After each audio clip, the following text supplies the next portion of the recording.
الحمد لله الحمد لله نحمده ونستعينه ونستغفره ونعوذ بالله من شرور أنفسنا ومن سيئات أعمالنا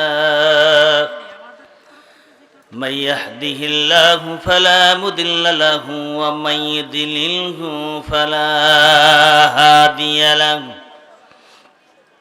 ونشهد أن لا إله إلا الله وحده لا شريك له ونشهد أن محمدا عبده ورسوله الذي أرسله الله تعالى بالحق بشيرا ونذيرا وداعيا إلى الله بإذنه وسراجا منيرا أما بعد فقد قال الله تعالى في كلامه المجيد الفرقانه الحميد জবান খুলে সকলেই মহব্বতের সাথে পড়ি ফাআউযু বিল্লাহি মিনাশ শাইতানির রাজিম বিসমিল্লাহির রহমানির রহিম ইয়া আইয়ুহাল্লাযীনা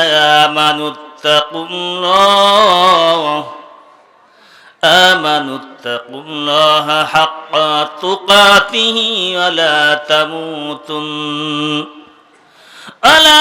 তামুতুন্না ইল্লা ওয়া আনতুম মুসলিমুন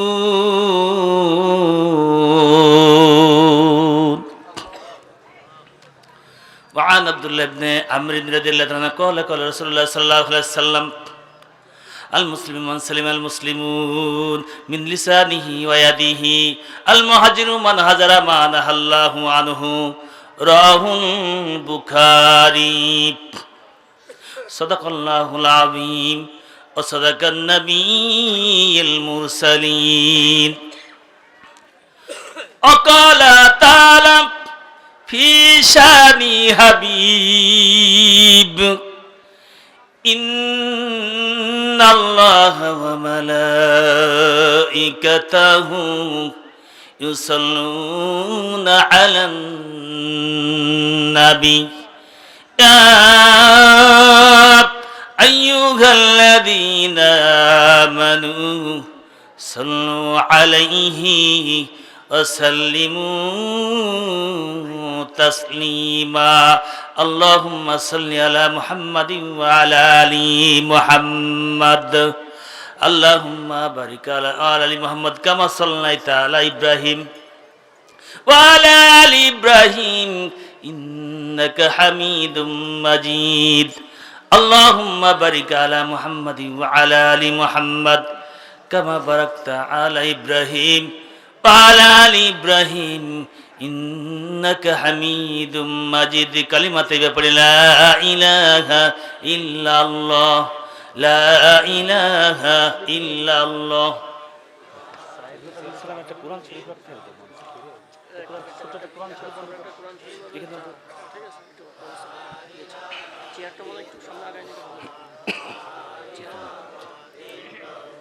لا إله إلا الله মুহাম্মাদুর রাসূলুল্লাহ আল্লাহকে ডাক রে বান্দা আল্লাহকে ডাক আল্লাহকে ডাকলে পারে গুনাহ হবে মাপ জোরে বলেন ঠিক কি না আল্লাহকে ডাক রে বান্দি আল্লাহকে ডাক আল্লাহকে ডাকতে গেলে জীবন থাকার যাক লা ইলাহা ইল্লাল্লাহ লা ইলাহা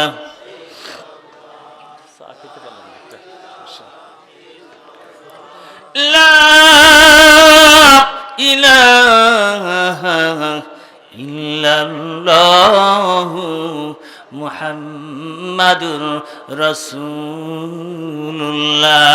পুনায়া ফুলতুম বুলবুল কা तरन्नुम बिना हो जमनी दहर में कलों का तबस्सुम बिना हो बलगल उला बिकमालिही कशफद दुजा बिजमालिही हसनत जमीओ खिसालिही सल्लु अलैहि वालिहि अल्लाहुम्मा सल्लि अला मुहम्मद व अला आलि मुहम्मद कमा सल्लैता अला इब्राहीम व अला आलि इब्राहीम इन्नका हमीदुम मजीद अल्लाहुम्मा बारिक अला मुहम्मद व अला आलि मुहम्मद कमा बारकता अला इब्राहीम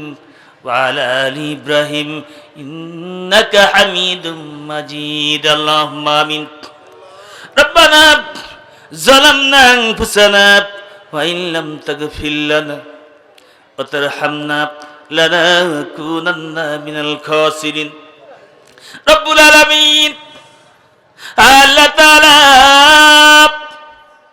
ঐতিহ্যবাহী ঐতিহাসিক মহাবিশ্বের মহাবিশ্বয় আল্লাহ তাআলা তাফসীরুল কুরআন মাহফিলের আয়োজন করা হয়েছে। রব্বুল আলামিন যে যুবকগণ অক্লান্ত পরিশ্রম করে অর্থ দিয়ে শ্রম দিয়ে দৌড়াদৌড়ি করে এই মাহফিলের ইন্তজাম করেছেন, দূর দূরান্ত থেকে কোরআনের মহব্বতে যারা আসলেন, আল্লাহ তাআলা পর্দার অভ্যন্তরে আমার মা বোনেরা যারা আসলেন, মেহেরবান আল্লাহ প্রধান অতিথি, বিশেষ অতিথি, সভাপতি, পরিচালক সহ যিনারা স্টেজকে অলঙ্কৃত করলেন, সুন্দর লাইটিং মাইকিং জেনারেটরের ব্যবস্থা যারা করলেন, আল্লাহ তাআলা কাল কিয়ামতের ময়দানে কঠিন মুসিবতের দিন আজকের মাহফিলটা আমাদের সকলের জন্য নাজাতের জারিয়া তুমি বানায়া দিও আল্লাহ রব্বুল আলামিন। এই শীতের মধ্যে আল্লাহ তাআলা ভঙ্গ ভঙ্গ কণ্ঠ দিয়ে আমার ভাইদের, বাবাজিদের জন্য, মা বোনদের জন্য তোমার কুরআনুল কারীমের হেদায়েত বাণী আল্লাহ তাআলা আমার মুখ দিয়ে তুমি বাহির করিয়া দিও আল্লাহ। রব্বি ইশরাহ লি সাদরি ওয়া ইয়াসসির লি আমরি ওয়াহলুল উকদাতাম মিন লিসানি ইয়াফকাহু কওলি। রব্বুল আলামিন আল্লাহ তাআলা তোমার কাছে ফরিয়াদ মাবুদ, যত মানুষ এসেছে কবুল করে নাও আল্লাহ তাআলা। আখরে মুনাজাত না করায়া শয়তানের গোলাম বানায়া আমাদের কাউকে তুমি বাণী নিয়ে যেও না।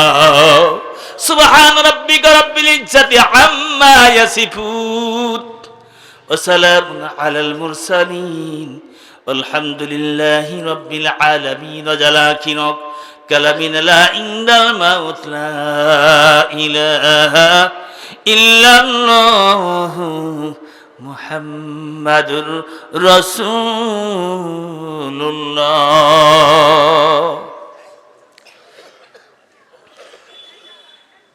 তরুণ যুবক ও চুল পাকা দাড়ি পাকা মুরব্বী ইকরাম কর্তৃক আয়োজিত আজকের এই ঐতিহ্যবাহী ঐতিহাসিক মহাবিশ্বের মহাবিশ্বয় মহাগ্রন্থ তাফসীরুল কুরআন মাহফিলের আজকে এতক্ষণ পর্যন্ত দীর্ঘ সময় আপনারা আলোচনা শুনছিলেন। আজকের মাহফিলের সভাপতি হিসাবে যিনি দায়িত্ব করেছেন সাহিবুল্লাহ সাহেবের সদর,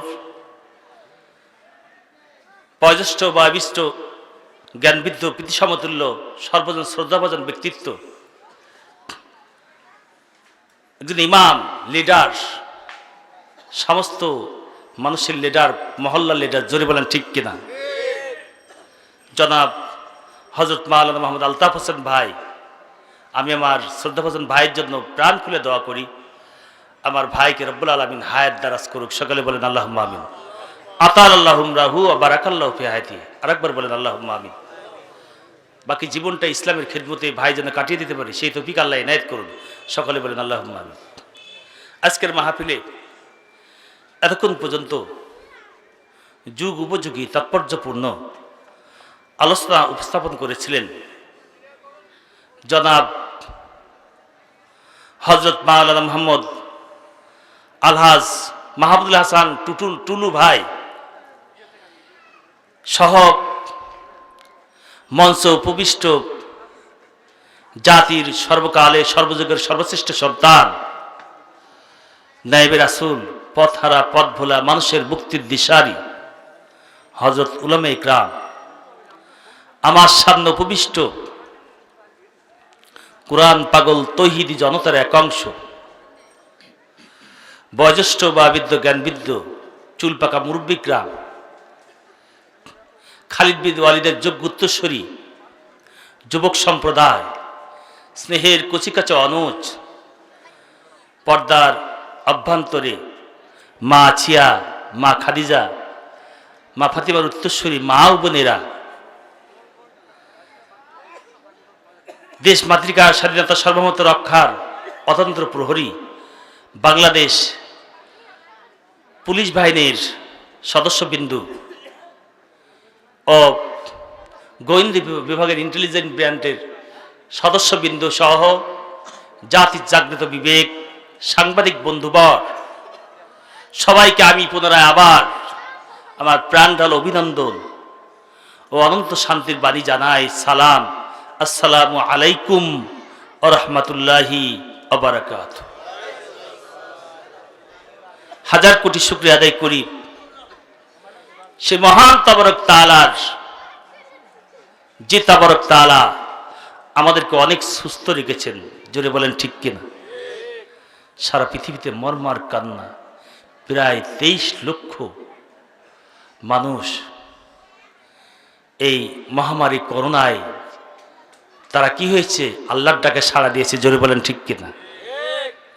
এটা তো জাস্ট আমাদের হাতে গোনা, তাও অনেক আছে যেগুলো আপনার গণনার মধ্যে রাখে নাই, গোপনে গোপনে কি করেছে, আপনার গণকবর দিয়ে তাদেরকে বিদায় দিয়েছে। জোরে বলেন ঠিক কিনা। বিদেশিরাও অনেক চালাক আছে, জোরা পরিসংখ্যান সংখ্যায় যাতে কম হয়, পৃথিবীর কাছে যাতে করে নাম নেওয়া যায়, নাম ফুটানো যায়। যা হোক, আমি ওদিকে যাব না। তো আমি মহান আল্লাহ শুকরিয়া আদায় করতে চাচ্ছি এই জন্য যে সেই তাবারক তাআলা আমাদেরকে অত্যন্ত সুন্দর একটা জায়গায় বসার সুযোগ করে দিয়েছিলেন। জোরে বলেন ঠিক কিনা। ভাইরা আমার, বাবাজিরা আমার, যখন কোন রিকশাওয়ালা, অটোওয়ালা গাড়ি নিয়ে রাস্তা দিয়ে চলে যায়, আপনার দরকার তাকে, দরকার হয় না অটো রিকশা, আপনার দরকার, নাম জানেন না, কি বলবেন তাকে? রিকশাওয়ালা, অটোওয়ালা। ও ভাই দাঁড়া। চুলওয়ালা, চুল বড় বড় থাকলে তার নাম না জানা তাহলে কি বলে ডাকবেন? টুপিওয়ালা, দাড়িওয়ালা থাকলে অদরূপ নাম করে আমরা ডাকি, তার সাথে সম্পৃক্ততা করি। জোরে বলেন ঠিক কিনা। আমার ভাইরা আমার, বাবাজিরা আমার, বিশ্ব নবী বলছেন এই জন্য দুনিয়ার মানুষ দুনিয়ায় যেমন করে তোমরা কাউকে কোনো কিছুর সঙ্গে দেখলে তোমরা তাকে সেইভাবে সম্পৃক্ত করে নাম ডাকো, তাকে পদবি দান করো। জোরে বলেন ঠিক কিনা?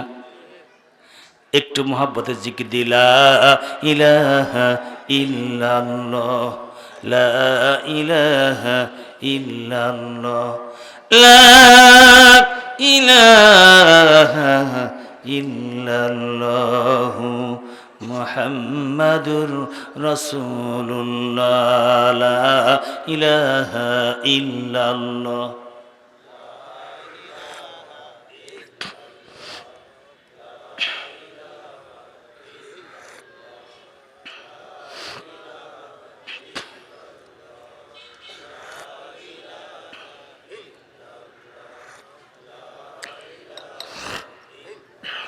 লা ইলাহা ইল্লাল্লাহু মুহাম্মাদুর রাসূলুল্লাহ। ভাইরা আমার, যা হোক, আমি যে কথা বলতে চেয়েছিলাম যে আল্লাহ নবী বলেছেন দুনিয়ায় মানুষ অদ্ভুতভাবে যেমন করে মানুষকে তার পদবি বলে ডাকে, ও দুনিয়ার মানুষ তোমরা শুনে রেখে দাও, তোমরা যারা কোরআনের মাহফিলে বসে থাকো, কোরআনের আলোচনা শোনো, তোমরা কোনো সাধারণ লোক নাও, তোমরা হলে স্বয়ং কোরআনেওয়ালা। চিৎকার দিয়ে বলে সুবহান। আপনারা কি আলা? ভাইরা আমার, বাবাজিরা আমার, এখানেই শেষ নয়। বিশ্বনবী আমার বলেন দুনিয়ার মানুষ তোমরা কোরআনের মাহফিলে বসে থাকার কারণে তোমরা যারা কোরআনেওয়ালা, ও দুনিয়ার মানুষ, কোরআনেওয়ালা হয়ে তোমরা শেষ হয়ে যাবে না, তোমরা বরং স্বয়ং তোমরা হলে আল্লাহওয়ালা। আরো জোরে আরেকবার বলবেন না? আমার ভাইরা আমার, বিশ্বনবী এখানেই শেষ করে দেন নাই। বিশ্বনবী আমার বলেন, ও কোরআনে আলা, ও আল্লাহ, শুধু তোমরা দুই আলাই নও, বরং তোমরা যারা কোরআনের মাহফিলে বসে দেখে কোরআনে আলা, আল্লাহ আলা, তোমরা হলে সং জান্নাতিওয়ালা। এর থেকে মহাসম্মান পৃথিবীতে থাকতে পারে? জোরে বলেন। একটু মহব্বতের সাথে আমরা আরেকবার জিকির করি, লা ইলাহা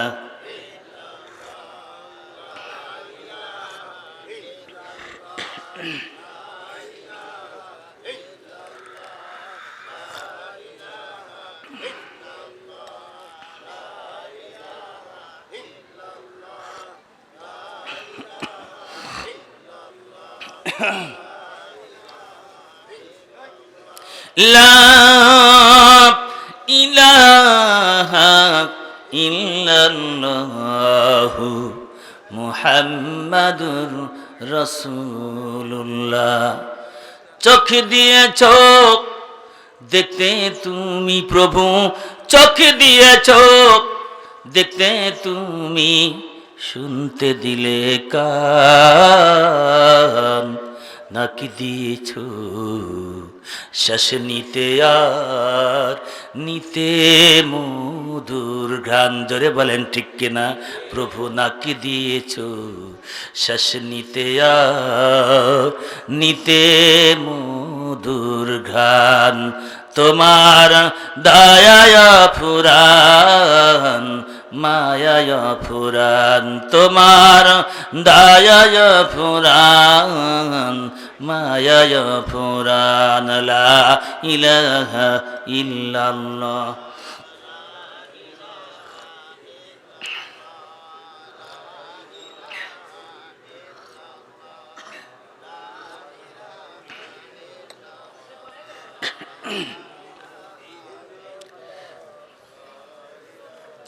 যাক আমার ভাইজানেরা, আমি ভূমিকায় আসলে অনেক দূরে চলে যাচ্ছে। আমার মূল আলোচনার বিষয়, আজকে আমি যে বিষয়ে আলোচনা করবো ইনশাল্লাহ, বিষয়টা হবে এমন যে আমরা যে মুসলমান,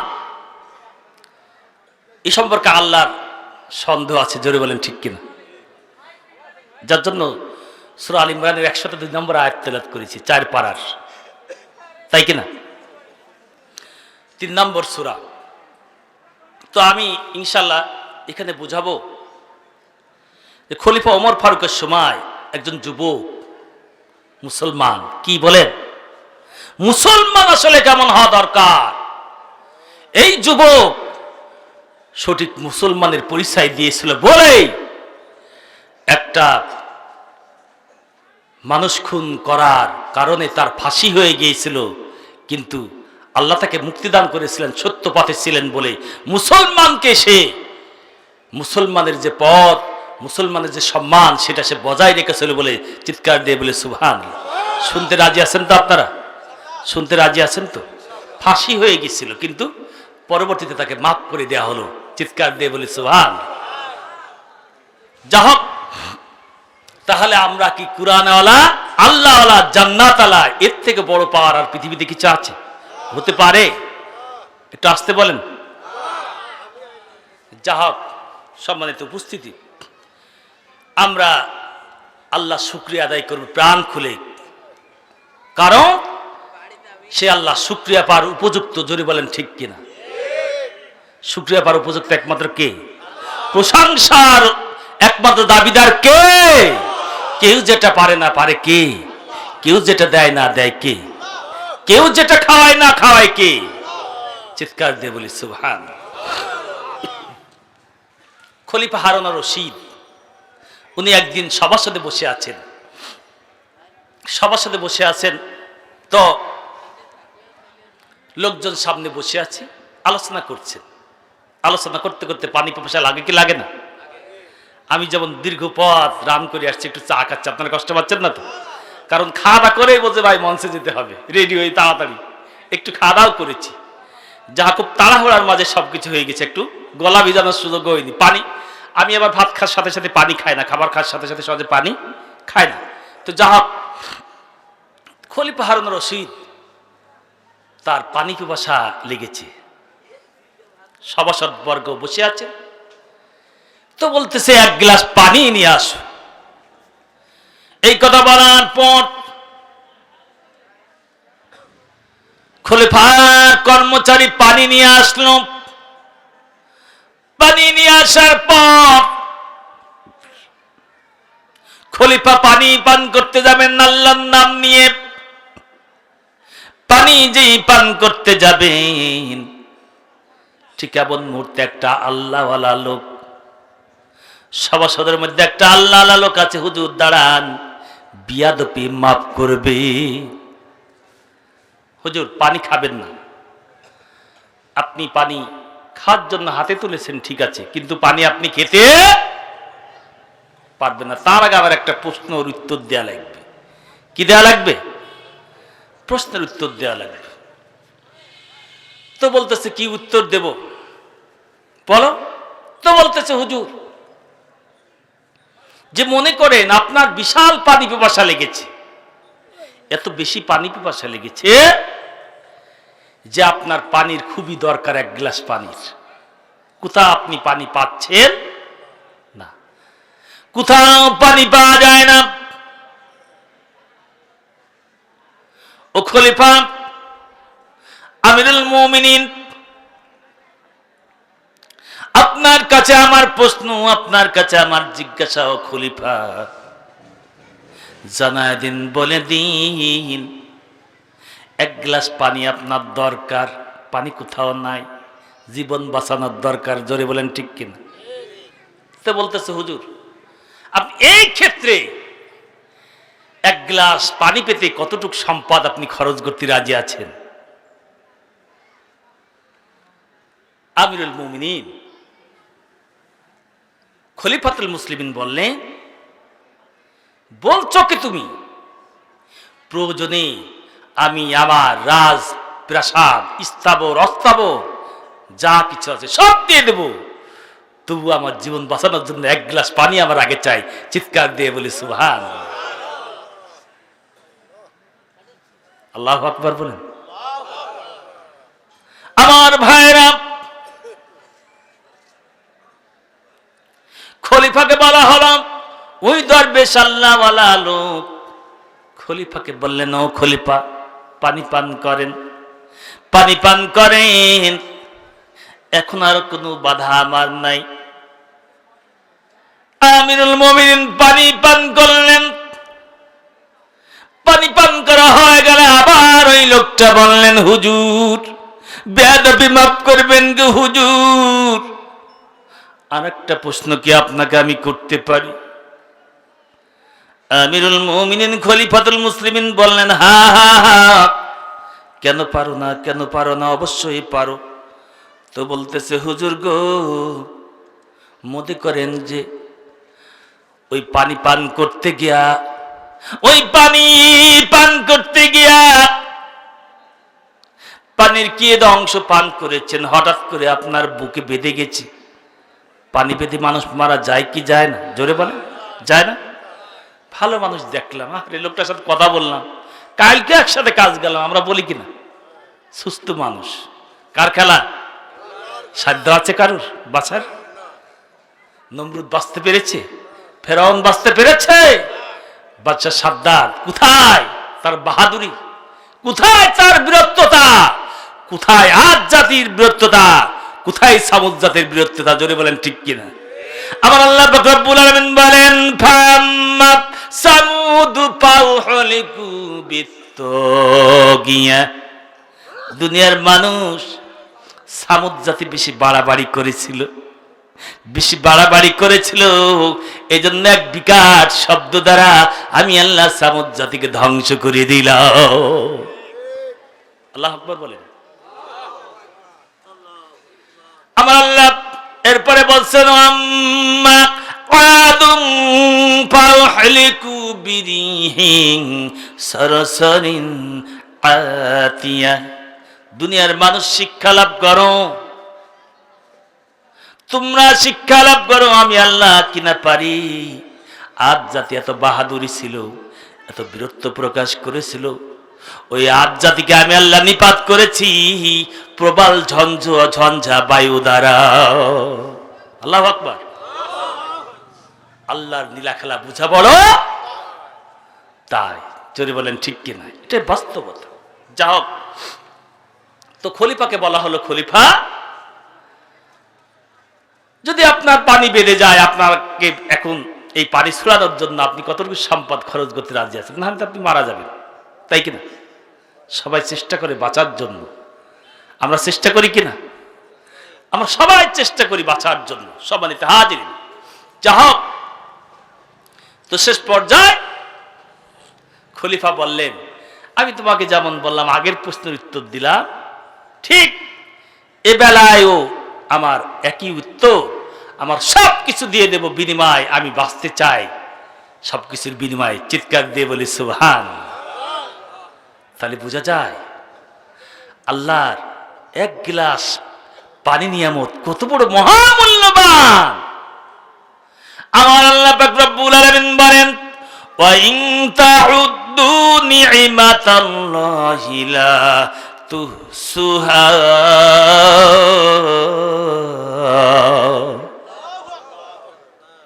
দুনিয়ার মানুষ, আমি আল্লাহ এত নিয়ামত তোমাদেরকে দান করেছি, তোমরা গণনা করো, গণনা করো, গুনতেই থাকো, গুনতেই থাকো, গুনতে গুনতে তোমাদের মেমোরি শেষ হয়ে যাবে, ক্যালকুলেটরের মেমোরি নিঃশেষ হয়ে যাবে। তবুও তোমরা আমি আল্লাহ নিয়ামত গণনা করে কখনো শেষ করতে পারবে না। আল্লাহর নিয়ামত গণনা করে শেষ করা যাবে? আমার আল্লাহ পাক রব্বুল আলামিন, আল্লাযী খালাকা সাবআ সামাওয়াতিন তিবাকা মা তারা ফি খালকির রাহমানি মিন তাফাউত ফারজি'ল বাসার হাল তারা মিন ফুতুর।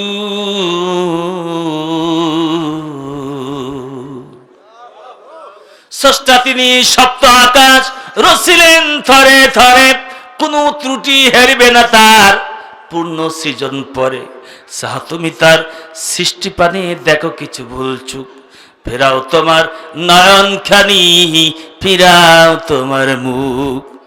অক্ষমহীন দৃষ্টি তোমার সৃষ্টিতে পাবে মন্ডল লাখি। আল্লাহু আকবার বলেন, লা ইলাহা ইল্লাল্লাহ।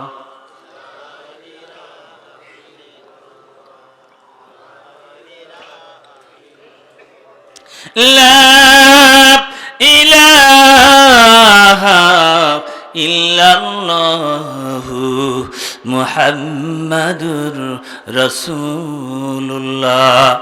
আমার ভাইজান, যাও তাহলে শুকরিয়া একমাত্র আদায় করতে হবে কার? জোরে বলে। প্রশংসা আদায় করতে হবে একমাত্র কার? আল্লাহর। কারণ সূরা ফাতিহায় আল্লাহ স্পষ্ট বলেছেন, আলহামদুলিল্লাহ রাব্বিল আলামিন। আল্লাহু আকবার বলেন। নির্দিষ্ট করে আল্লাহ বলছেন, এই নির্দিষ্ট আলিফ লাম আল করা হয়েছে। আল্লাহ পাক বলছেন হামদু, এই প্রশংসা একমাত্র আমি পাওয়ার উপযুক্ত। এই প্রশংসা দুনিয়ার মানুষ পেতে পারে না। কিন্তু আমরা তেল মারার অভ্যাস আমাদের আছে না নাই? জোরে বলেন। স্বার্থ হাসিল করার জন্য কত অন্যায় করছি, শিরকি কাজ করছি, অন্যের কাছে ছোট হচ্ছি, মাথা নত করছি, আল্লাহ বাদে। জোরে বলেন ঠিক কিনা? আমার ভাইজান, যা হোক, অনেক কথা আছে। তো যে কথা আমি বলতে চাচ্ছি, মহান আল্লাহ তাবারক তাআলা একমাত্র শুকরিয়া পাওয়ার যোগ্য। জোরে বলেন ঠিক কিনা? এজন্য প্রাণ খুলে সুস্থ সুন্দর আছি বলে আমরা শুকরিয়া আদায় করিনি সে মহান তাবারক তাআলা। সকলেই বলি আলহামদুলিল্লাহ। আরো জোরে আরেকবার পড়ি আলহামদুলিল্লাহ। দরুদ ও সালাম অগণিত কোটি বিশ্বনেতা বিশ্বনবী সাইদুল মুরসালিনের দরবারে, যে নবী একাধারে তিনি ছিলেন বিশ্ববরণ্য রাজনীতিবিদ, বিশ্ববরণ্য সিপাহ চালার, বিশ্ববরণ্য সমর বিশারদ, সেই শ্রেষ্ঠ নবীর দরবারে দরুদ সালাম পেশ করি। সকলে পড়ি সাল্লাল্লাহু আলাইহি ওয়াসাল্লাম।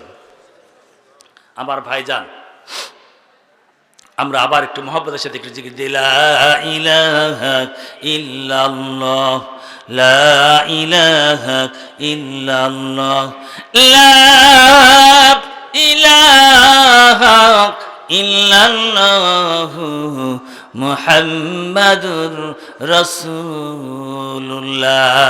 চিল্লাই বলে মারহাবা। আমার ভাইজান, মারহাবার আওয়াজটা এত নিস্তেজ হলে চলবে না, নিস্তেজ হলে চলবে। আমরা মিয়ানমারের মুসলমানদের মতো মরতে রাজি না। মরতে রাজি আছেন? আমরা যদি মরতে চাই, সিংহের মতো গর্জন করে মরতে চাই। জোরে বলেন ঠিক কিনা? মাশাআল্লাহ আছে দু একজন। আমার ভাইজান, আমরা সেই মুসলমান। আমি মুসলমানের সংজ্ঞাও বলবো ইনশাল্লাহ। আমরা সেই মুসলমান, আমরা শিক্ষা পেয়েছি কুরআন থেকে, হাদিস থেকে, ইসলামের ইতিহাস থেকে। জোরে বলেন ঠিক কিনা? আমার ভাইজান, আমরা কিছু পোড়া কপালি মুসলমান আছি, কিছু বুবা শয়তান আছি।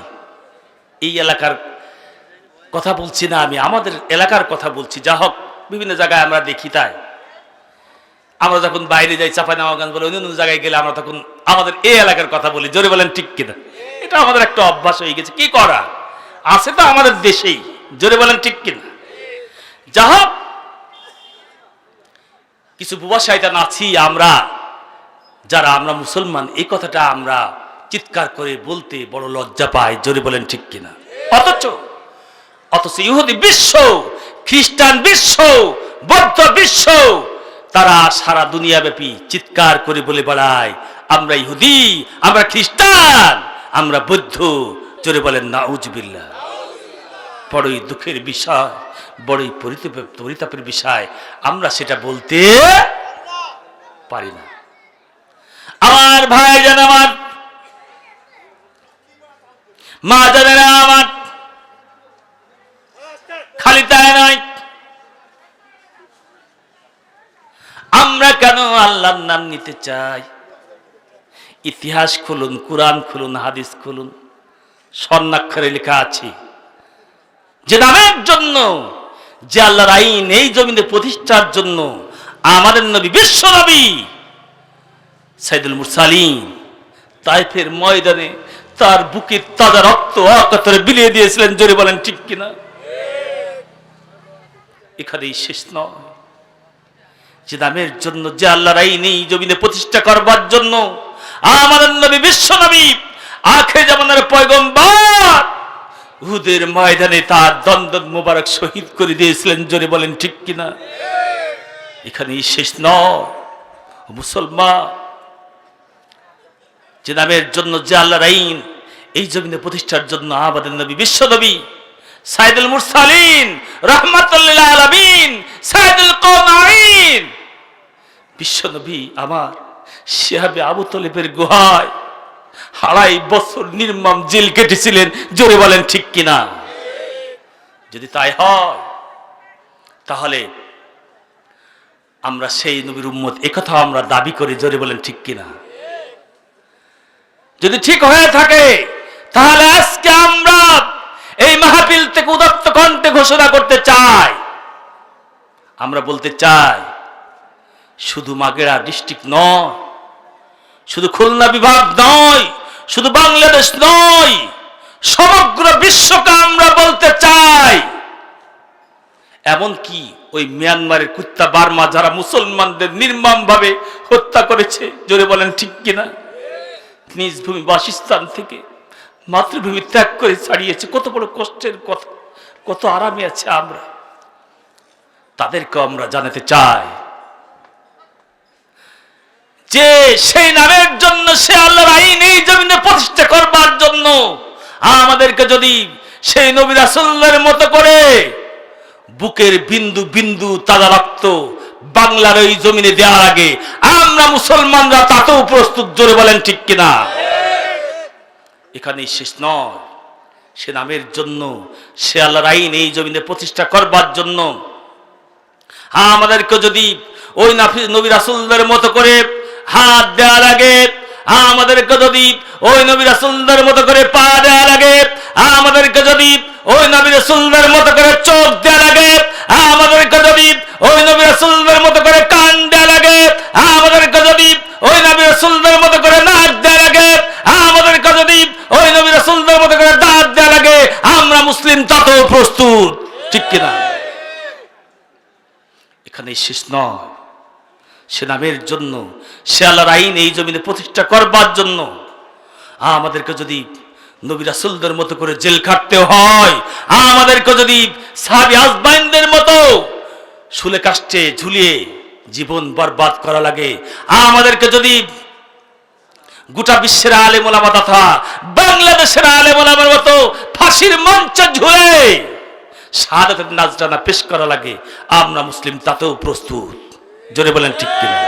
কিন্তু কখনো কোনো সময় আমরা ওই ইহুদি বৌদ্ধ খ্রিস্টানদের মতো ওদের কথায়, ওদের ভয়ে আমরা কোরআন ছাড়তে রাজি না। রাজি না?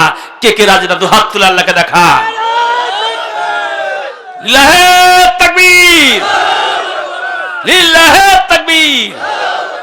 আল কোরআনের আলো সংসদে জালো, লিল্লাহে তাকবীর। হাত নামান। কষ্ট পাচ্ছেন আপনারা? ভয় পাচ্ছেন নাকি? যা হোক, ভয় নাই আমার ভাইজান। অনেকগুলো কথা হয়েছে, শুনতে আপনাদের কষ্ট লাগছে না তো? আমার ভাইজান, আমরা এখানে যারা আছে আমরা সকলেই কোরআনের পক্ষে, কেউ আমরা বিপক্ষে নয়। জোরে বলেন ঠিক কিনা? শুধু আমি আর আপনি কেন, এদেশের যে যুবক বিশ্ব নবীকে বিশ্ব নুসা বলে গালি দিয়েছিল, ওর কাছে যদি বলা হয় ও ভাই তুমি কোরআনের পক্ষে না বিপক্ষে, আমার মনে হয় ও বলবে আমি কোরআনের পক্ষে। জোরে বলেন ঠিক কিনা? এখানেই শেষ নয়, বিদেশের মাটিতে যে যুবকগণ আল্লাহকে কটাক্ষ করলো, নবীকে কটাক্ষ করলো, ওর কাছে যদি বলা হয় আমার বিশ্বাস ভাই তুমি কোরআনের পক্ষে না বিপক্ষে, ও বলবে কোরআনের পক্ষে। জোরে বলেন ঠিক কিনা? খালি উনি কেন, এদেশের কট্টরপন্থী হিন্দু, ওর কাছে যদি বলা হয় ভাই তুমি কোরআনের পক্ষে না বিপক্ষে, কারণ বলতে বাধ্য, ওরাও জানে মনে মনে। জোরে বলেন ঠিক কিনা? আমরা তো দেখি, গত কয়েকদিন আগে এক চায়ের দোকানে সকালবেলা আমি ফজর নামাজ পড়ে হাঁটতে যাই, তো চায়ের দোকানে আমার বসার অভ্যাস নাই, দেখ বিয়াই হয় আমার টাইপের, তিনি বললেন একটু বসেন, কেউ না এখানে ফাঁকা আছে আমরা। পরে এক হিন্দু আসলো, তো বলতেছে এই অর্ধেক, ওই বিয়াই বলতেছে অর্ধেক হিন্দু অর্ধেক মুসলমান। ওই হিন্দু আবার বলে শোনো তোমরা এখনো মুসলমান হতে পারোনি, মুসলমান হতে পারে না, ওরাও জানি যে মুসলমান হলে আসলে কেমন হওয়া দরকার, জোরে বলেন ঠিক কিনা। যা হোক, তো ওই কট্টর হিন্দুকে যদি আমি আপনি বলি ভাই আপনি কোরআনের পক্ষে না বিপক্ষে, ও বলবে আমি কোরআনের পক্ষে, জোরে বলেন ঠিক কিনা। কিন্তু অতীব দুঃখজনক হলেও সত্য, আমরা সকলেই কোরআনের পক্ষের লোক বলে দাবি করে, জোরে বলেন ঠিক কিনা। অথচ এই কোরআনের পক্ষের লোকদের সম্মুখে যখন কোরআনের হক কথাগুলো বলা হয়, কিছু কিছু মানুষের কলিজায় আগুন লেগে যায়, জোরে বলেন ঠিক কিনা। তাই যদি না হবে কোরআনের মাহফিলে 144 ধারা জারি হয় কি করে, জোরে বলে। এটা বাস্তবতা। এত বড় স্পর্ধা হিন্দুদের, মুসলমানের দেশে বাস করে বলে কি আমাদের পূজা 10 দিন হবে, মুসলমানদের মাইকে আজান দেওয়া বন্ধ করে দিতে হবে, জোরে বলেন নাউজুবিল্লাহ। কত বড় স্পর্ধা। আমি স্পর্ধা ওদেরকে বলবো না, কারণ ওরা আমাদের ন্যায় পেয়ে পেয়ে আসলে অতদূর পৌঁছাইছে, জোরে বলেন ঠিক কিনা। ইসলামকে, এই 17-18 কোটি মুসলমানের প্রাণপ্রিয় ধর্ম ইসলামকে রাষ্ট্র ধর্ম সংবিধান থেকে বিদায় করার জন্য তাদের ষড়যন্ত্র চেষ্টা ছিল, একমাত্র আমাদের ন্যায় পেয়ে পেয়ে তারা এটা করতে পেরেছিল, জোরে বলেন ঠিক কিনা। তাদের দোষ আমরা দেব না। তারা আমাদের ছত্রছায়ায় বসে বসে আমাদের স্পর্ধায় লক্ষ লক্ষ টন তারা কি পাচ্ছে, চাল পাচ্ছে, গম পাচ্ছে পূজা করার জন্য, জোরে বলেন ঠিক কিনা। কত সুন্দর পাহারা। সম্মানিত হাজিরিন, কোথায় আছি আমরা মুসলমান। আমি যে কথা বলতে চাই, যাক আমি ওদিকে যাব না। আমি যে কথা বলতে চাচ্ছি যে আমি এই এলাকার আলিমুল আমার কথা বাদ দিলাম, আমার কথা বাদ দিলাম। বিশ্ব নবী মুহাম্মদ রাসূলুল্লাহ, তার মতো ভালো মানুষ পৃথিবীতে একটাও ছিল আগে, জোরে বলেন।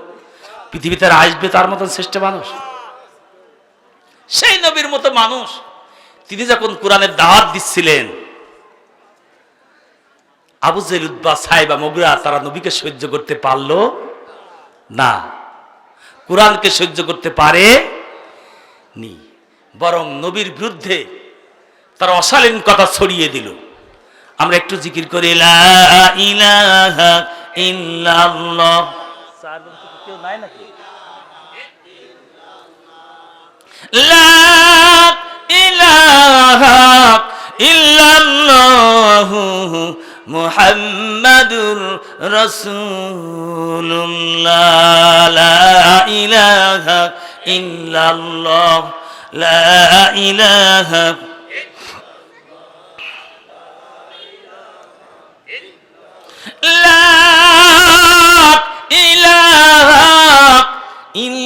ইল্লাল্লাহু মুহাম্মাদুর রাসূলুল্লাহ। আমার ভাইজান, যা হোক, তো বিশ্ব নবী সেই অভিশপ্তদের কাছে বলছিলেন, ওয়াইদা তুতলা আলাইহি আয়াতুনা ক্বালা আসাতিরুল আউয়ালিন।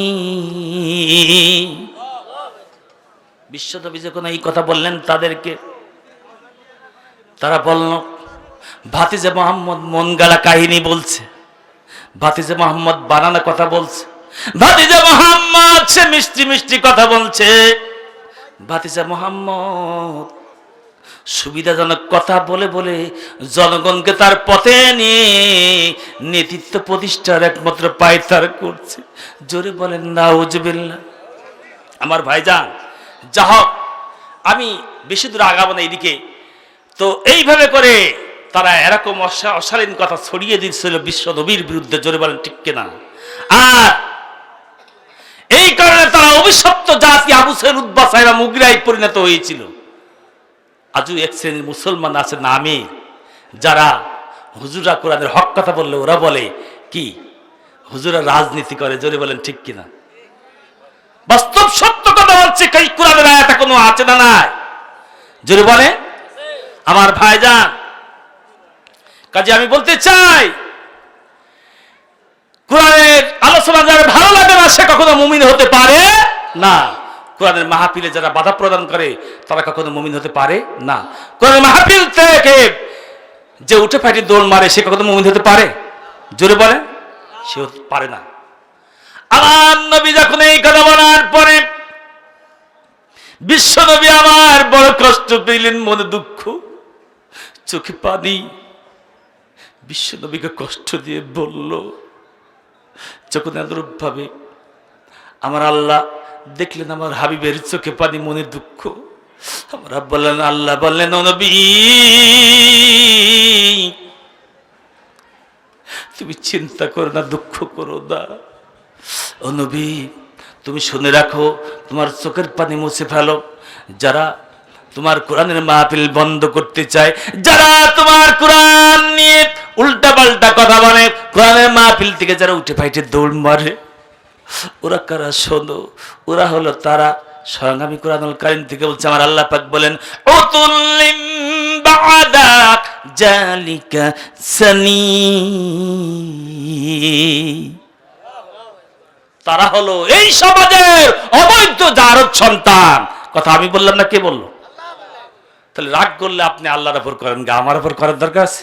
জোরে বলে আমার ভাইজান। যা হোক, আমি মূল কথায় ফিরে আসবো।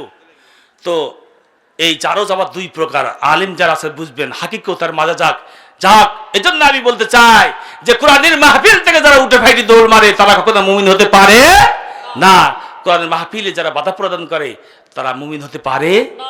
কোরআনের মাহফিলে যারা 140 ধারা জারি করে তারা কোনোদিন মুমিন হতে পারে না। আমার ভাইজান যাক, আমি মূল আলোচনায় ফিরে আসতে চাই যে আমরা আজ দেখুন, আমরা মুসলমান নামের মুসলমান, মুসলমান শব্দের আবিধানিক অর্থ হলো আত্মসমর্পণকারী। কার কাছে আত্মসমর্পণকারী? আল্লাহর কাছে। এই মুসলমানকে 4 ভাগে ভাগ করা হয়। কয় ভাগে? আমি এই মুসলমানের আলোচনা করতে, আমি যেহেতু কোরআনুল কারীমের একটি আয়াত তেলাওয়াত করেছি 102 নম্বর, আসলে এলোমেলো আলোচনা হয়ে যাচ্ছে কি জন্য, আসলে শ্রোতা যদি উঠে যায় ভালো লাগে না। জোরে বলেন কি ঠিক কিনা? আসলে আয়াত হয়ে গেছে গভীর, সবার আসলে ধৈর্যও থাকে না, এটা বাস্তবতা। আমি সবাইকে উল্লেখ করে বলছি, সমস্যা থাকতে পারে আপনাদের। জোরে বলেন ঠিক কিনা? যা হোক, তো আল্লাহ পাক রব্বুল আলামিন সূরা আল ইমরানের 102 নম্বর আয়াতে বলছেন কি, ইয়া আইয়ুহাল্লাযীনা আমানুত্তাকুল্লাহা হাক্কা তুকাতিহি ওয়া লা তামুতুন্না ইল্লা ওয়া আনতুম মুসলিমুন।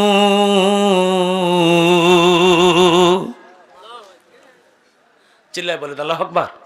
আমার ভাইজান, আল্লাহ পাক বলছেন, হে ঈমানদারগণ, তোমরা আমি আল্লাহকে ভয় করার মতো ভয় করো। তাহলে আল্লাহ পাক সিম্পল যদি বলতেন ভয় করো, তাহলে আমরা যারা করি আর আমি চলতো। জোরে বলেন ঠিক কিনা?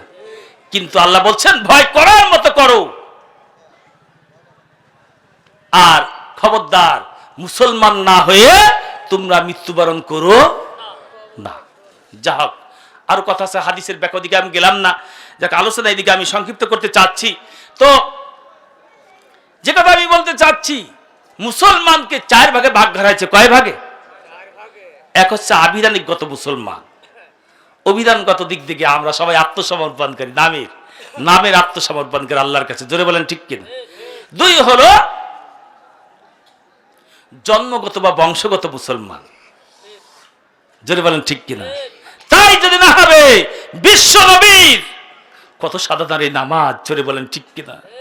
যে নামাজকে আমরা ঠিকভাবে আদায় করি না, আর ঠিকভাবে আদায় না করে আমরা খানদানি সাচ্চা শরীফ মুসলমান নামে পরিচিত। জোরে বলেন ঠিক কিনা? বুকের গর্ব যে আমি খানদানি বংশের ছেলে, ও নামাজ পড়েন। এদেরকে বলা হয় কি? জন্মগত বা বংশগত মুসলমান। এরপরে 3 নম্বর হলো, আমি সংক্ষিপ্ত আকারে বলতে চাচ্ছি, সংস্কারগত মুসলমান। পূর্বে আলেম ওলামা পীর মাশায়েখদের সাথে মিশে অন্য জাতের ছিল, তারা কোন রকম ইসলাম ধর্ম পালন করছে, যখন যেটা মন বলছে করছে। আমি রাজশাহীতে পড়াশোনাকালীন দেখতাম একটা মেথর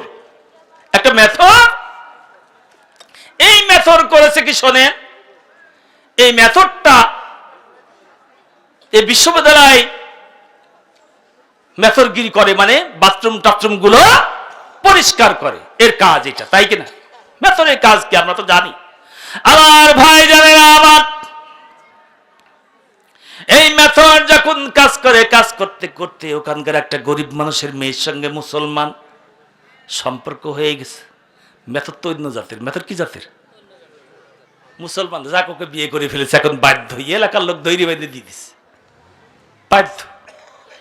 সে এখন নামের মুসলমান, সংস্কারগত মুসলমান। জোরে বলেন ঠিক আছে? নামাজও মাঝে মাঝে দেখি পড়ে, আমি দেখতাম। যা হোক, সংস্কারগত মুসলমান। এরপর 4 নম্বর হলো ঈমান সম্মত প্রকৃত মুসলমান। চিৎকার দিয়ে বলি সুবহানাল্লাহ। আর এই মুসলমানের সংখ্যা নেহায়েত কম। জোরে বলেন ঠিক কিনা? আমার ভাইজান, যে কথা বলতে চাচ্ছি, আমরা মুসলমান কেমন মুসলমান? আমাদেরকে মুসলমান হতে হলে নেহায়েত ভাবে ঈমান সম্মত প্রকৃত মুসলমান হতে হবে। জোরে বলেন ঠিক কিনা? আমরা একটু মুহাব্বতের সাথে কালিমা পড়ি, লা ইলাহা ইল্লাল্লাহ।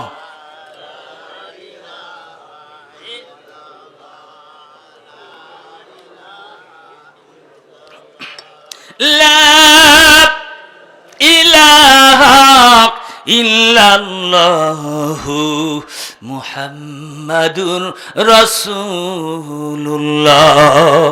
আমার ভাইজান দেখেন, আমি যে কথা বলতে চাই, গুরুত্বপূর্ণ কথা বলার চেষ্টা করব। আমরা মুসলমান হলাম, আমরা দুনিয়ায় দৌড়ানো, দুনিয়ার জন্য দৌড়ানো মুসলমান। জোরে বলেন ঠিক কিনা? এখন এক রাখাল বালক একটা সুন্দর মেয়ের প্রেমে পাগল হয়ে গেছে। হতে পারে কি পারে না? জোরে বলেন, পারে কি পারে? আমার ভাইরা, আমার বাবাজিরা, আমার সুন্দর মেয়ের প্রেমে রাখাল বালক যখন পাগল হয়ে গেছে, পাগল হবার পর ওই বালকটি মেয়েকে বলেছে, তোমার সঙ্গে আমি বিবাহ করতে চাই। কি করতে চাই? আমি বিবাহ করতে চাই। ও মুসলমান, কেমন জাতের মুসলমান আমরা, সে কথা বলার জন্য আমি এইদিকে ইঙ্গিত করছি। রাখাল বালক যখন, কথাটার আমি এর যে অন্তর্নিহিত তাৎপর্য বুঝিয়ে দেব, খারাপ লাগলো পরে ভালো লাগবে ইনশাআল্লাহ। তো পছন্দ করে ফেলেছে, তো বলছে বিয়ের প্রস্তাব দিছে মেয়েটাকে। মেয়ে বলছে ঠিক আছে, তুমি যখন বলছো তো চলো, আমার মা বাপ তো তোমাকে বিয়ে দেবে না, তো চলো যায়। তো কোথায় গেছে? কাজীর কাছে চলে গেছে বিয়ে করার জন্য। কোথায় গেছে? কাজীর কাছে গেছে। কাজীর কাছে যাবার পর, কাজী ওই এক মানুষ। কাজী কি মানুষ?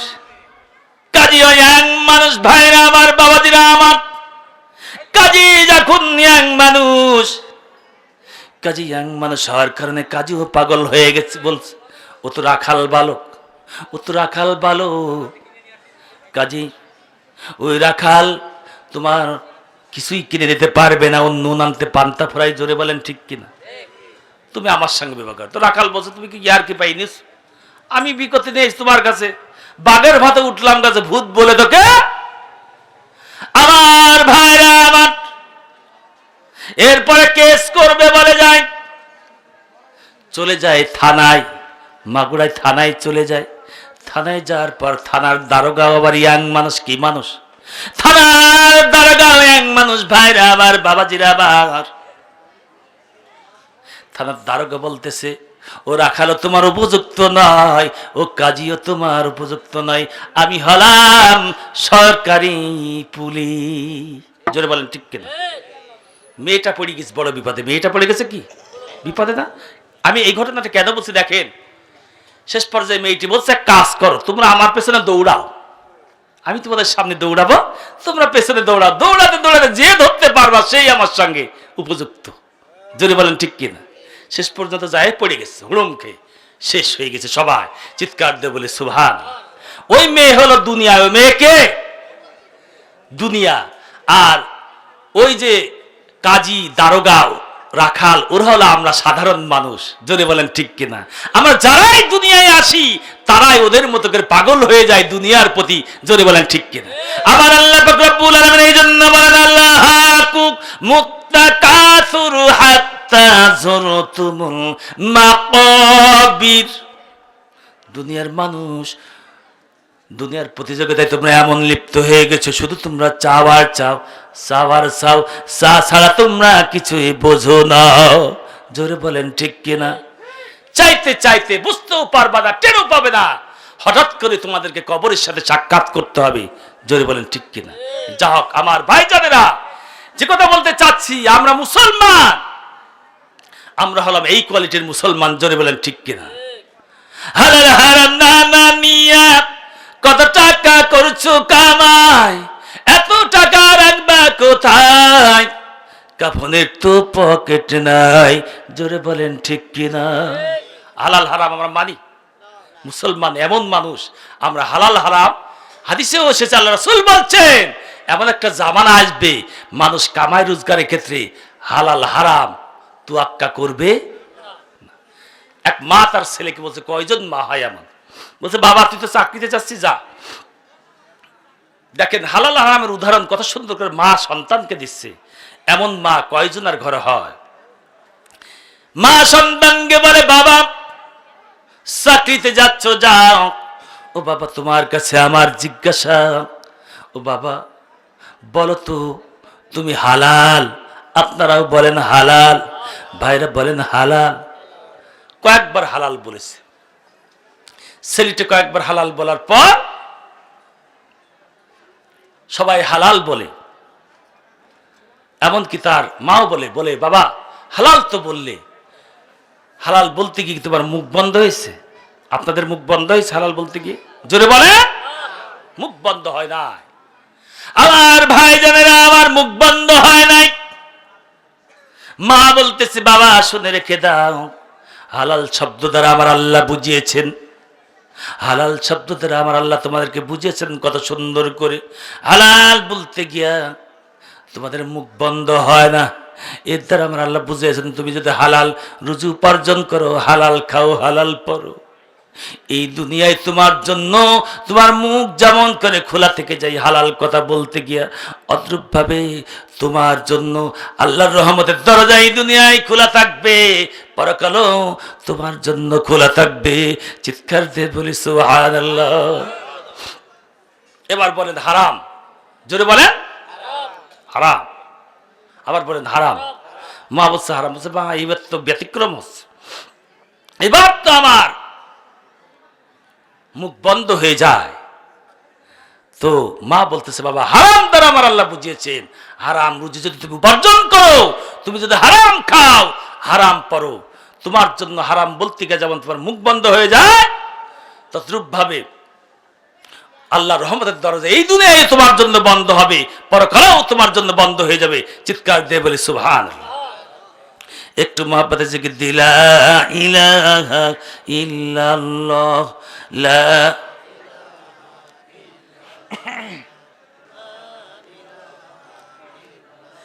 লা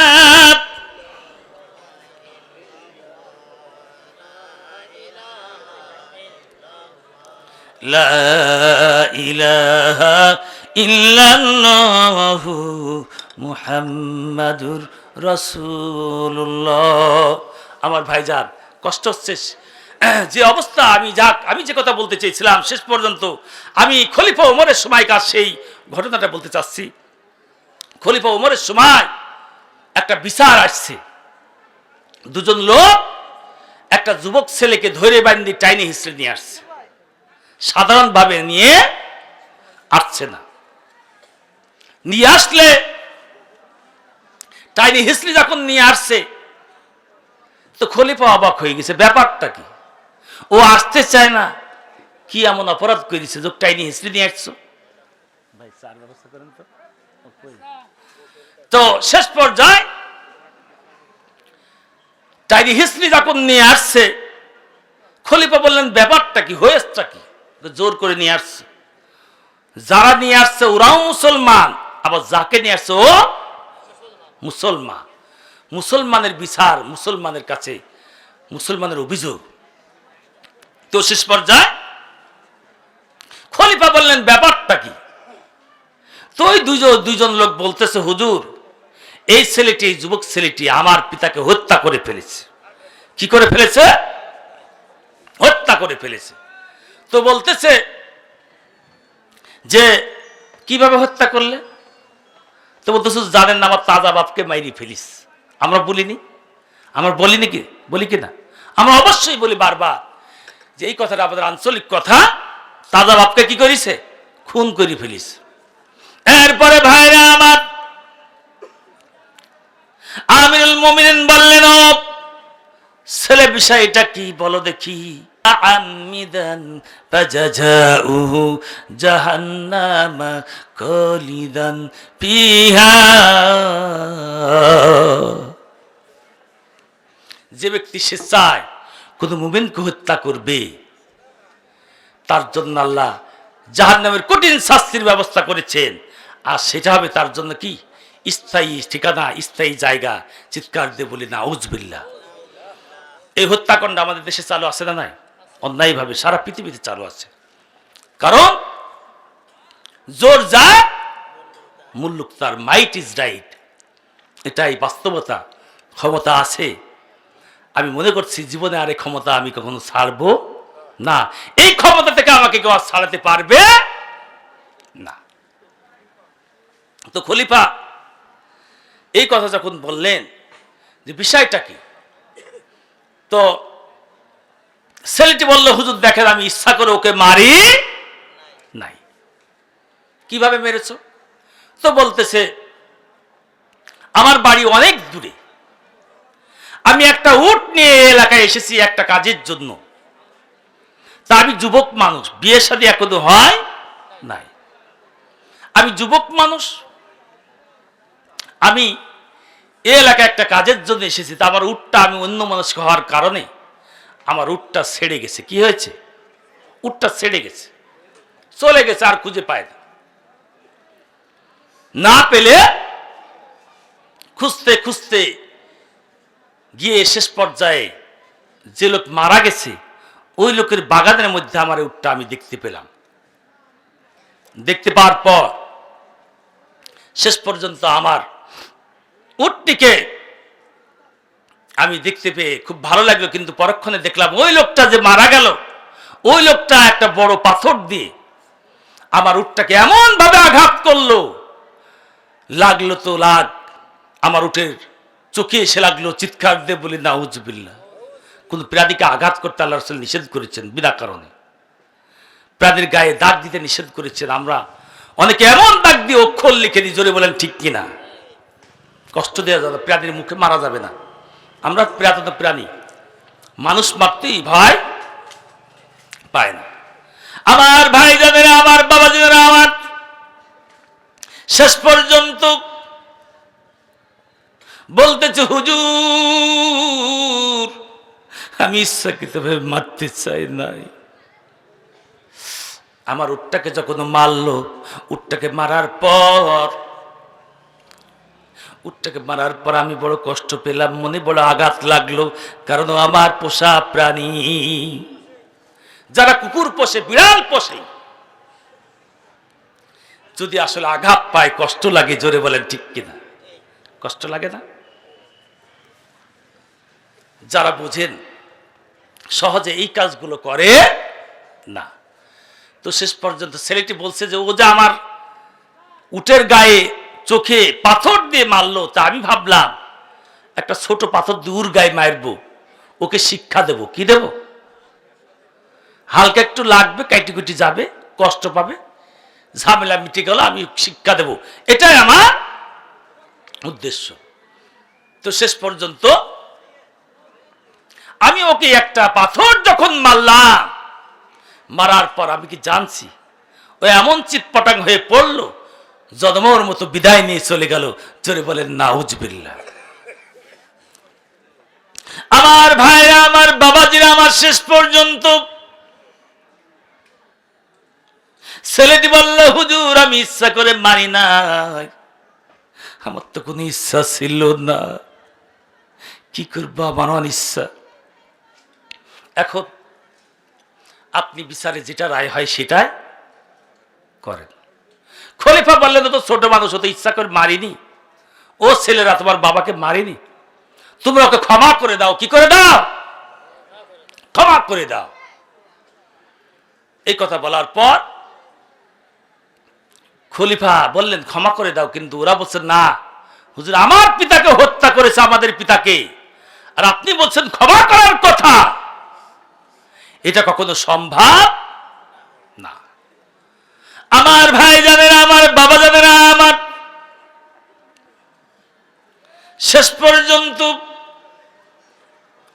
আমিরুল মুমিনিন খলিফাতুল মুসলিমিন তার জন্য রায় কার্যকর করলেন। তিনি ছিলেন এমন একজন মানুষ, নিজের সন্তানকেও যে ছাড় দেয় নাই। জোরে বলেন ঠিক কিনা? কত বড় কঠিন শাস্তি দিলেন নিজ সন্তানকে, মদ খাওয়ার দরুন। এটা বাস্তবতা। ভাইরা আমার, বাবাজিরা আমার, শেষ পর্যন্ত খলিফা বললেন, তোমার শাস্তি হলো তোমার মৃত্যুদণ্ড। তা আমরা জানি আমাদের দেশের যেটা নিয়ম, এই নিয়মের সিস্টেমে আমরা বলি তার একটা শেষ ইচ্ছার কথা। জোরে বলেন ঠিক কিনা? তোমার কোনো শেষ ইচ্ছা আছে নাকি? তো অনেকে বলে হ্যাঁ আছে, এই ইচ্ছা, এই ইচ্ছা, এই ইচ্ছা। শেষ পর্যন্ত আমার ভাইজান এই ইচ্ছা আছে বলে, তো ওই ছেলেকে বলার পর ছেলেটি বলতেছে আমার একটা শেষ ইচ্ছা আছে, আমাকে 3 দিন সময় দেয়া লাগবে ফাঁসির আগে। কয়দিন? জোরে বলে। 3 দিন সময় দেয়া লাগবে। তো শেষ পর্যন্ত 3 দিনের সময় যখন চেয়ে নিলেন, খলিফা বললেন একটা শর্ত আছে, 3 দিন সময় দিতে পারি, তোমার শেষ ইচ্ছা যেহেতু, একটা শর্ত। শর্তটা হলো যে এই 3 দিন তোমাকে একজন ব্যক্তিকে আমানত হিসেবে আমার কাছে রেখে যাওয়া লাগবে। তুমি যখন চলে যাবা 3 দিনের জন্য, তোমাকে চিনি না, জানি না, তুমি কোথায় চলে যাবা, আসবা কি আসবা না, এর কোনো সিউরিটি আছে? জোরে বলেন, সিউরিটি আছে? আমাদের বিশ্বাস আছে? আমাদের বিশ্বাস নাই, কারণ আমরা নামের মুসলমান, জন্মগত মুসলমান। জোরে বলেন ঠিক কিনা? মুসলমান কেমন মুসলমান হওয়া দরকার? বিশ্ব নবীর সময় মদিনার এক মুসলমান দোকানদারি করে, এক ইহুদি তার দোকানে মাল কিনতে এসেছে। আসার পর ইহুদি যখন মাল কিনবে, কিনা প্রায় হবে এমন অবস্থা, বলেন ভাই তোমাকে আমি মাল দিতে পারবো না। বলছে ওই যে তোমাদের ইহুদি জাতি আছে, ওর কাছ থেকে মাল নাও গা, আমি দিতে পারবো না। ও মুসলমান, কেমন মুসলমান! ইহুদি মাল কিনলো, ইহুদির দোকান থেকে মাল কেনার পর, ইহুদি যখন মাল কিনে আনলো, মাল কেনার পর বললো মুসলমান তুমি মাল দিলে না কেন? তোমার কাছে মাল কিনতে আসছিলাম, দিলে না কেন? বিষয়টা ইহুদির কাছে পাঠাইলি কেন? আমি তো চিনি। তো বলতেছে দেখো ওর দোকান আমার দোকানের সামনাসামনি, আমি সকাল থেকে দেখছি ওর দোকানে একটা কাস্টমারও যায় না, এই জন্য তোমাকে পাঠিয়েছে, অন্য কোন উদ্দেশ্যে।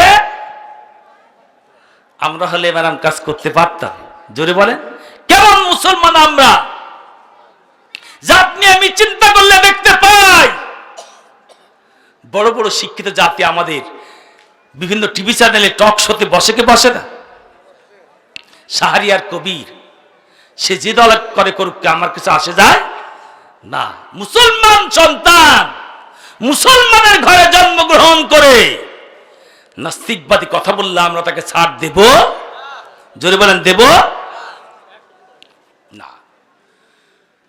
ও কিছুদিন আগে একটা টকশোতে বলেছিল যে মুসলমানদের সিলেবাসে আতে ওযু করে পাক হ, আতে আজান শুনে জামাতে যা, হসাইতে ইসলাম চাই শান্তি, দীর্ঘায়িতে ঈমান বাড়াই শক্তি, চিৎকার দে বলে সুবহান। কতে কোরআন পড়ো দিনে রাতে, খতে খোদার রহমত পাবে তাতে, আরেকবার বলি সুবহান। আমার ভাই জানেরা, আমার বাবা জানেরা, আমার ও মুসলমান, কেমন মুসলমান হওয়া দরকার বলে? মুসলমানদের সিলেবাসে, এই সিলেবাসে রাখা যাবে না, এটা ভালো না। এ রাখলে মুসলমান ছেলেরা বড় হবে, বড় হইয়া জঙ্গিবাদে উদ্বুদ্ধ হবে।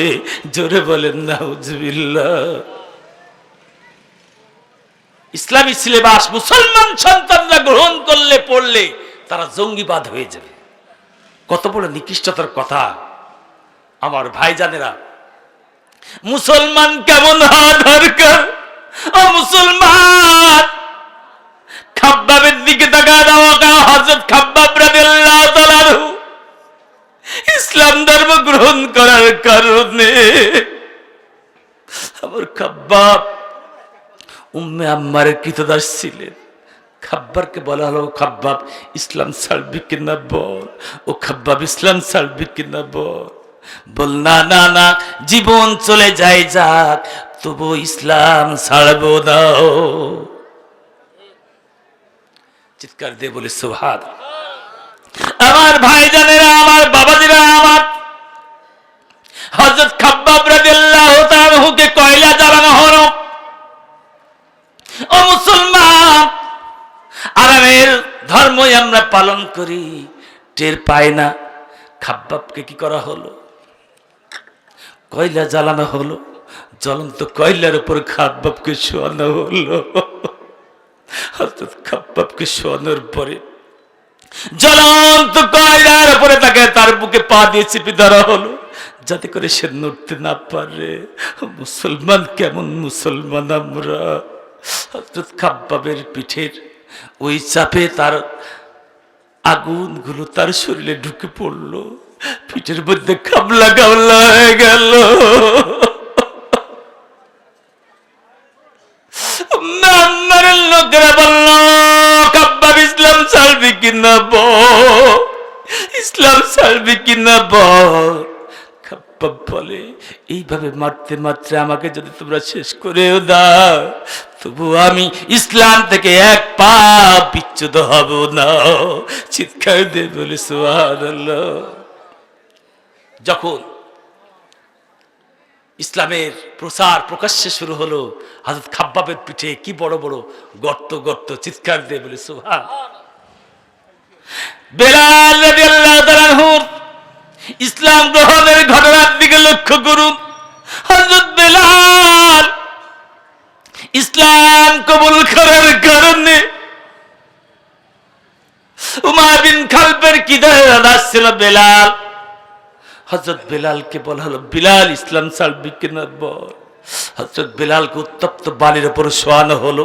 উত্তপ্ত বালির উপর শোয়াইয়া, উত্তপ্ত বালির উপর শোয়াইয়া, পিঠের উপরে বুকের উপরে চিৎ করে শোয়াইয়া, বুকের উপরে বিশাল বড় পাথর দিল। পাথর চাপা দিয়ে বলে, চাবুক মারে আর বলে, বেলাল ইসলাম ছাড়বি কিনা বল। মুসলমান, নামের মুসলমান শুধু আমরা, কামের মুসলমান নাই। কোরআনের কথা একটা ঘন্টা, দুইটা ঘন্টা কোরআনের আলোচনা যাদের ভালো লাগে না, তারা কখনো মুসলমান হতে পারে? জোরে বলেন।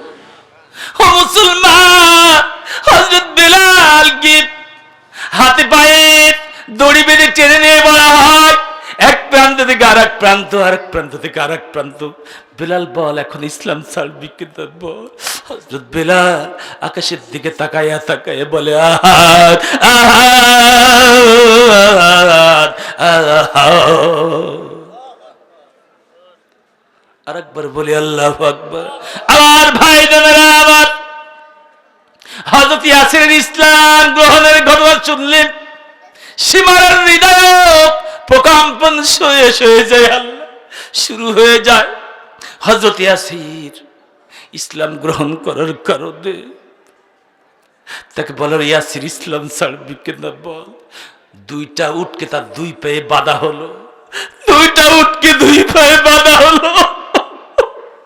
ও মুসলমান, কত সাধনার পরে সাহাবীদের জীবনের বিনিময়ে নামাজ এসেছে। নামাজ পড়ি না, নামাজ বুঝি না, নামাজ সম্পর্কে আমরা লক্ষ্য করি না, নামাজ সম্পর্কে মোটেও লক্ষ্য করি না। ভাইরা আবার শেষ পর্যন্ত হযরতে ইয়াসির রাদিয়াল্লাহু তাআলা আনহু হযরত ইয়াসির রাদিয়াল্লাহু তাআলা আনহু কখনো ইসলাম ছাড়তে রাজি না, দূর দুই দিকে চালানো হয়, হযরত ইয়াসির ছিঁড়ে আলাদা হয়ে যায়, তবু ইসলাম থেকে এক পাও তারা সরে যেতে রাজি না। চিৎকার দিয়ে বলে সুবহানাল্লাহ। আমার ভাই জানেরা, আমার বাবা জানেরা, আমার হযরত ইয়াসিরের স্ত্রী সুমাইয়া মুসলমানদের প্রথম শহীদ, নারী শহীদ। সুমাইয়াকে বলা হলো ইসলাম ছাড়বি কিনা বল। মুসলমান হযরত সুমাইয়ার গুপ্ত অঙ্গে তীর মেরে মেরে, মুসলমান তীর মেরে মেরে হযরত সুমাইয়াকে শহীদ করে দেয়া হলো। হযরত সুমাইয়া বিন্দু মাত্র ইসলাম থেকে কবুও সরে দাঁড়ালেন না। চিৎকার দিয়ে বলে সুবহানাল্লাহ। ও মুসলমান, মিয়ানমারে মামুনের ইতিহাস দেখুন, কত কষ্টে তারা দিন যাপন করেছে, এমনই অত্যাচার করেছে ওদের উপরে। মাবুনদেরকে ধর্ষণ করে, মাবুনদেরকে সন্তানেরা মাবুনদেরকে তাদের স্তন কেটে দিয়া, ধর্ষণ করে তাদের স্তনগুলো কেটে দিয়া তাদের বুকের উপর ওই সন্তানকে ফেলে দেয়। এইভাবে করে মুসলমানদের নির্যাতন সারা পৃথিবীতে, জোরে বলেন ঠিক কিনা? কিন্তু আমরা মুসলমান তা বুঝতে পারি না। একটু কালিমা পড়ি লা ইলাহা ইল্লাল্লাহ। ভাই আসেন একজন কথা বলি।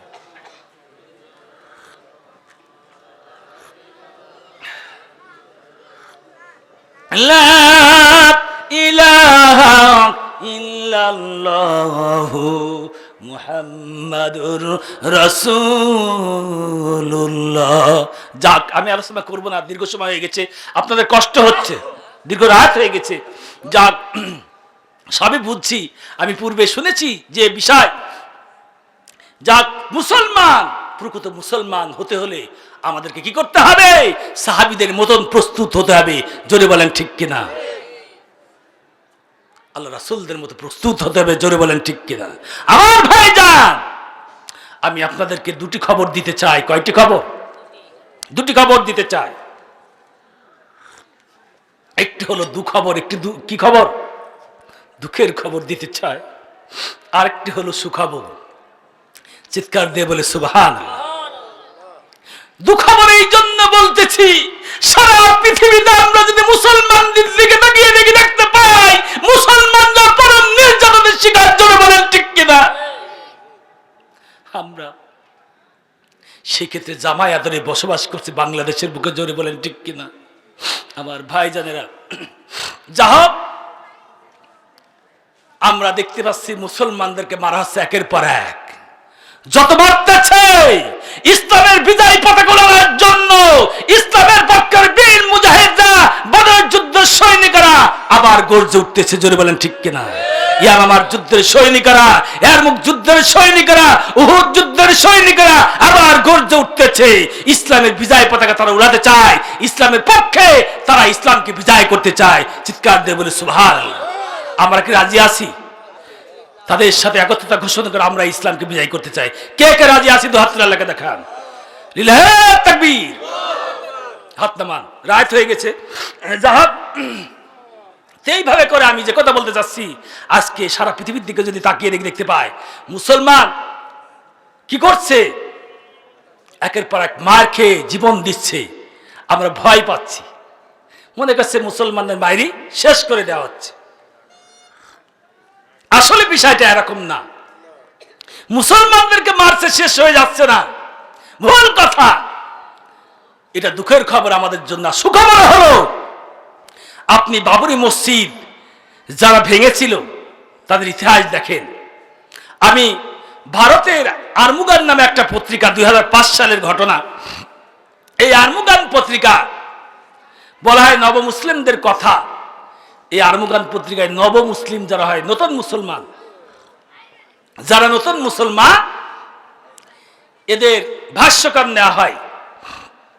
তো এই ভাষ্যকারে বলা হচ্ছে যে দুই যুবক, একজনের নাম যোগিন্দার পাল, কি নাম, আর আরেকজনের নাম হলো